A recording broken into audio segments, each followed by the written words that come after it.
This is the 10-pack of the lighting safety cables. I have a ton of fixtures where I work, and these are the safety cables that I use. One really cool thing that I like about these is that, yes, it is steel cable, but it is covered in this coating right here, so you don't have to worry about accidentally snagging either your hair or getting a piece of metal underneath your fingers at all or anything like that. And this carabiner here, yes, it does have little teeth at the back there, so when you close it, it actually grabs. So if there was ever to be, let's say, a failure of a light and this guy catches, this carabiner isn't going to bend out of place. It's actually going to stay put and not fall apart. And for some fixtures, this carabiner is small enough to get into the kind of safety loop, because some fixtures have very small safety loops. This has yet to not work on a smaller safety loop fixture that I've needed to have this guy on.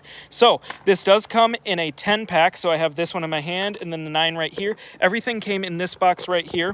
And if I open up this box here, there's 2 bags in here. So you get 1 bag with 5, another bag with 5, and then that's all of these guys. I use these all over the place. I think they're fantastic. They are black, so they blend in. And if you're in the market for some safety cables here, I highly recommend these guys. I've never had an issue with them, and they work wonderfully for me, so I highly recommend them.